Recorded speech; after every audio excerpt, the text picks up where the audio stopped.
Students, welcome to घटना सूत्र। मैं हूँ दृष्टि जैन और अभी हम यहाँ पे करेंगे करंट अफेयर्स के क्वेश्चन। आज के पेपर में जो भी क्वेश्चन, जिस भी इंपॉर्टेंट टॉपिक से क्वेश्चन आए हुए हैं, अभी हम वो क्वेश्चन करेंगे, बोथ प्रीलिम्स एंड मेंस के। आज सुबह हमने एडिटोरियल्स देखे थे और प्रीलिम्स पर्सपेक्टिव से भी कुछ टॉपिक्स देखे थे। ठीक है, तो चलो लेट्स मूव ऑन टू सबसे पहले first question. The carbon border adjustment mechanism aimed at regulating carbon emissions linked to imported goods is an initiative introduced by which of the following international bodies। अभी लिखा काफ़ी बड़ा question है, but इसका मतलब सिर्फ यही है कि ये बोल रहा है कि जो CBAM है, कार्बन बॉर्डर एडजस्टमेंट टैक्स, वो किस ऑर्गेनाइजेशन का है, कौन सी इंटरनेशनल बॉडी का है। तो ऑप्शंस है United Nations, world bank, European union और अफ्रीकन यूनियन। ये काफ़ी ज़्यादा न्यूज़ में है, तो आप लोगों ने सभी ने सुना होगा कि ये यूरोपियन यूनियन का है। ठीक है, तो correct answer is European union. अब हम देख लेते हैं कि कार्बन बॉर्डर एडजस्टमेंट मैकेनिज्म होता क्या है। ये एक क्लाइमेट पॉलिसी टूल है जो इंट्रोड्यूस किया गया था यूरोपियन यूनियन के द्वारा।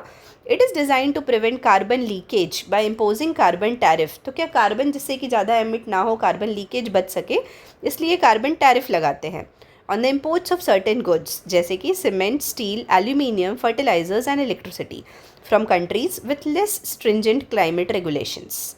ठीक है, मतलब मान लो जहाँ पे कम, मतलब जहाँ पे मान लो पॉलिसीज़ उतनी अच्छी नहीं है, या तो कार्बन एमिशन फ्रीली अलाउ हो रहा है, वहाँ से यदि कोई प्रोडक्ट आ रहा है तो वो कार्बन बॉर्डर एडजस्टमेंट मैकेनिज्म लगाते हैं। ठीक है, EU वाले। तो इसमें फर्स्ट पॉइंट लिखा हुआ है, carbon border adjustment mechanism ensures that imported products are subject to same carbon costs as those produced within the EU under its emission trading system.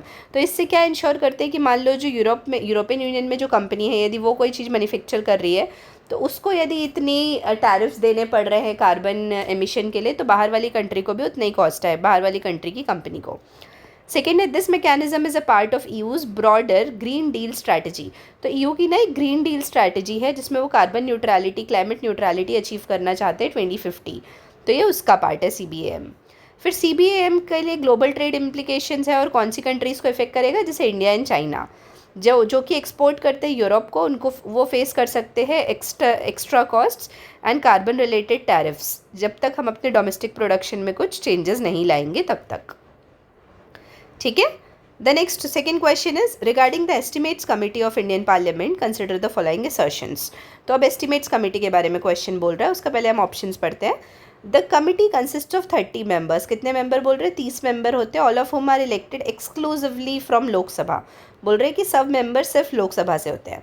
A minister may serve as a member but can not be appointed as the chairman of the committee. तो बोल रहे हैं minister member हो सकता है but chairman नहीं बन सकता। Third is this committee is primarily responsible for examining reports and accounts of public sector undertaking। तो बोल रहे हैं कि ये कमेटी का मेन मोटिव होता है पब्लिक सेक्टर अंडरटेकिंग की कंपनीज की रिपोर्ट्स को एग्जामिन करना। और फोर्थ है, the recommendations made by the committee are legally binding on the government of India. तो बोल रहे हैं कि इनके रिकमेंडेशंस लीगली बाइंडिंग होते हैं।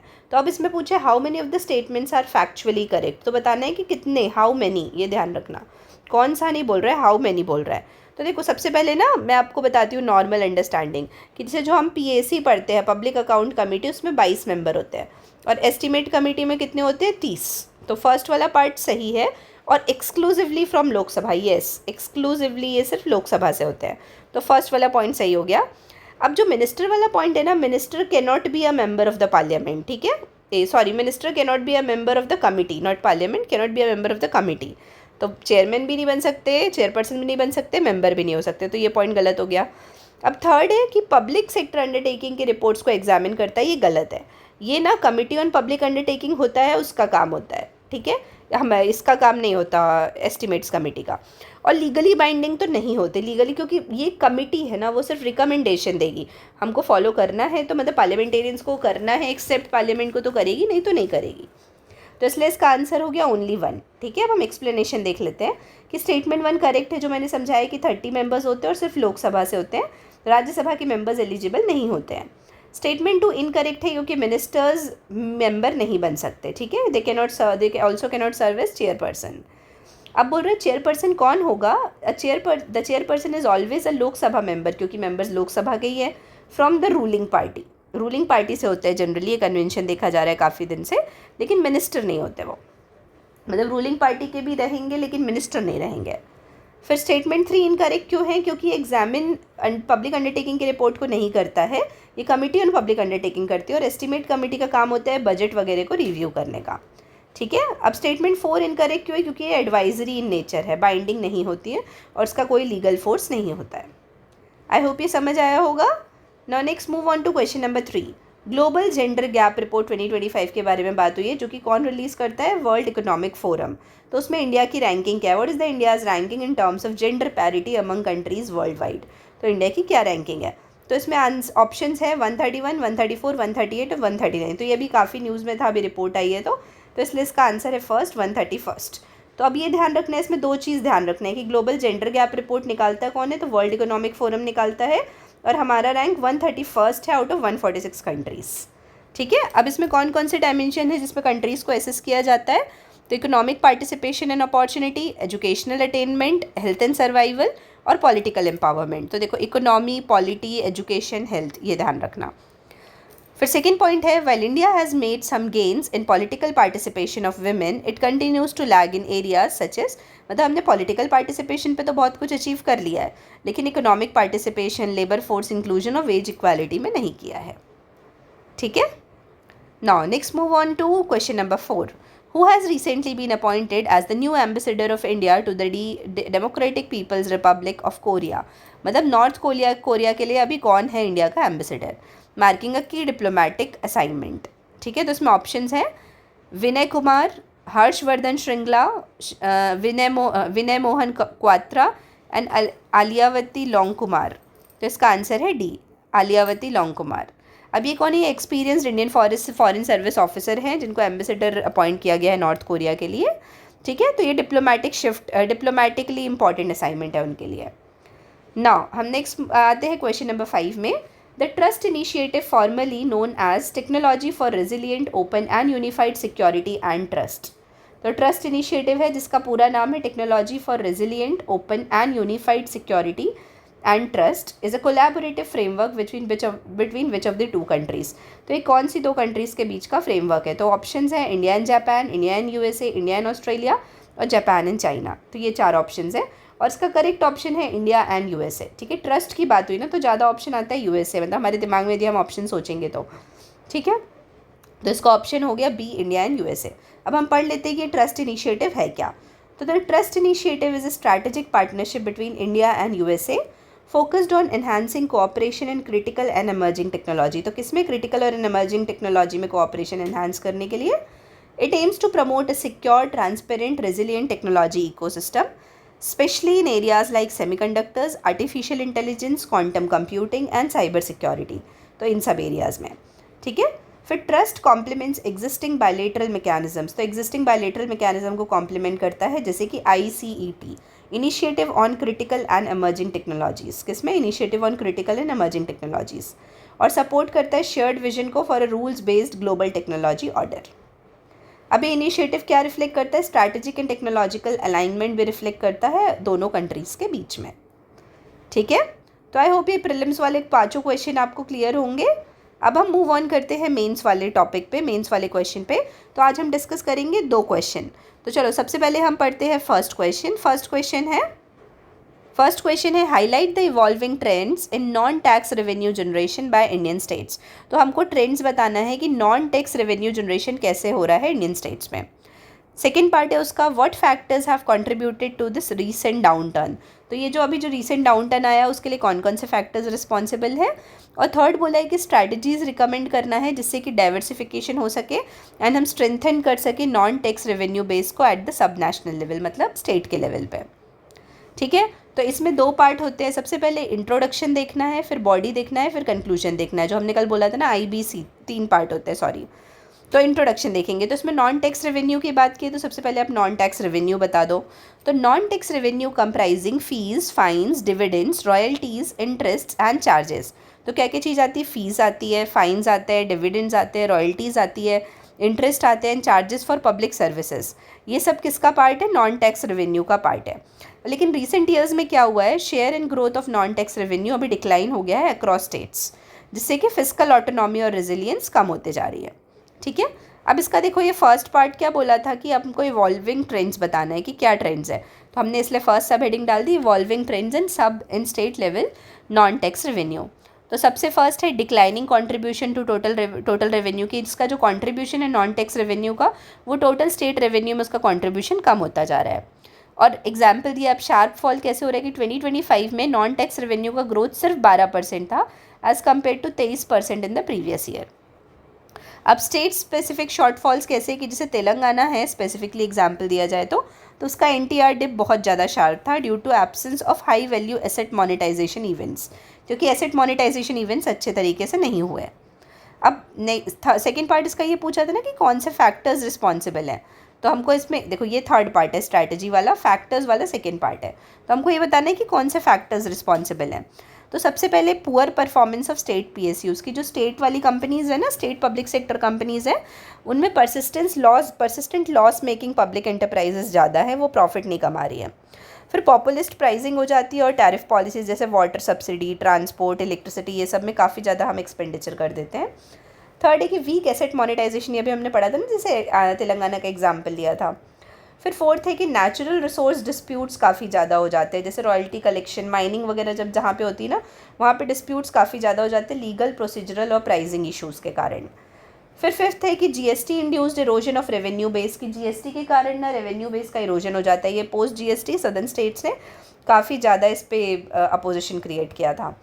फिर इकोनॉमिक स्लो डाउन, तो इकोनॉमिक स्लो डाउन जब चलता रहता है तो during down turns demand driven NTR items, मतलब नॉन टैक्स रेवेन्यू जो आइटम्स होते हैं, फीस, फाइन्स, रजिस्ट्रेशंस, ये डिप हो जाते हैं इकोनॉमिक एक्टिविटी कम होने के कारण। तो ये भी हुआ।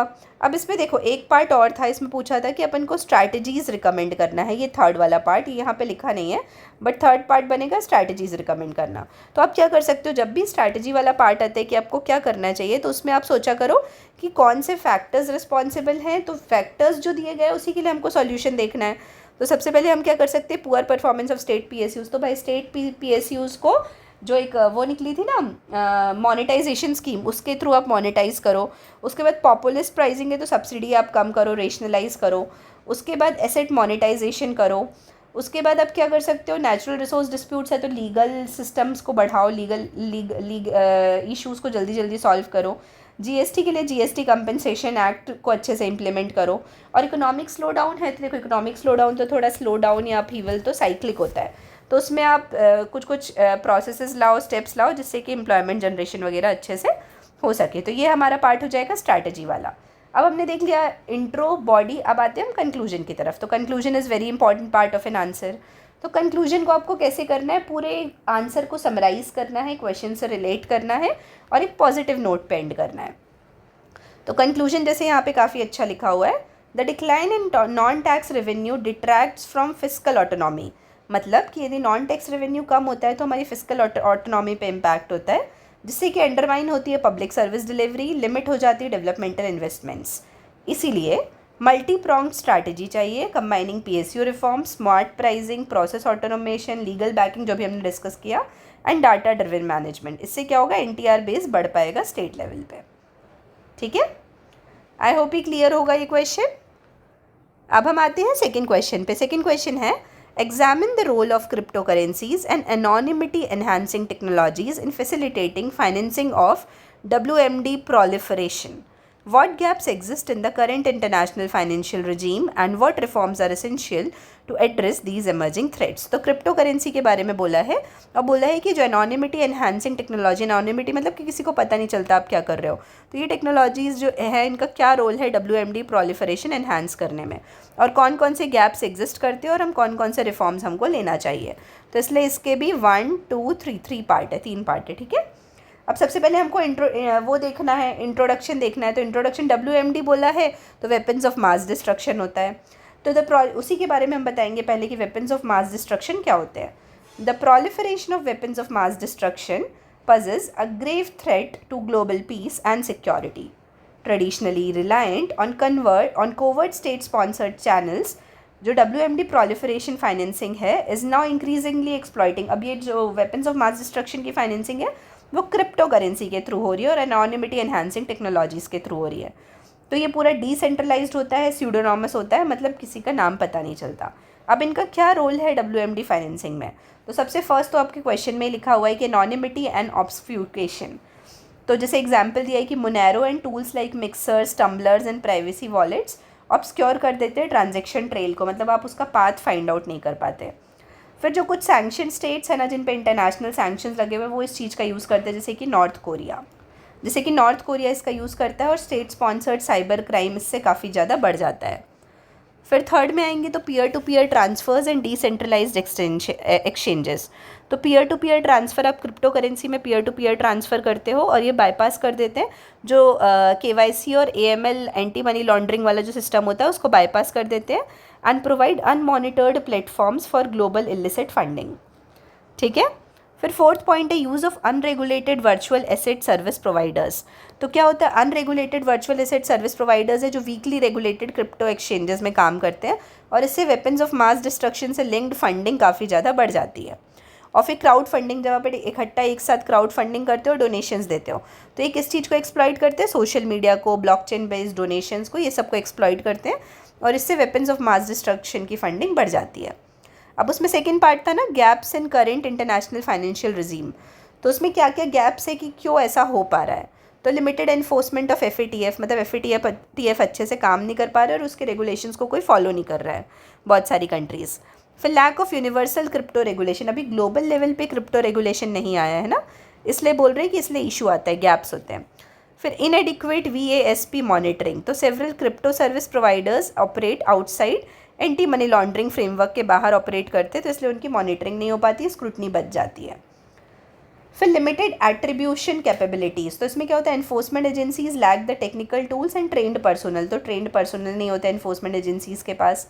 और डिलेड मल्टीलेटरल कोऑर्डिनेशन, तो जैसे कि UNSCR 1540 जो weapons of mass destruction non proliferation वाली साइटेशन है वो सफिशिएंटली इनकॉर्पोरेट नहीं करते डिजिटल फाइनेंशियल रिस्क को, इसके लिए हमको अभी अपडेट होना पड़ेगा काफ़ी ज़्यादा।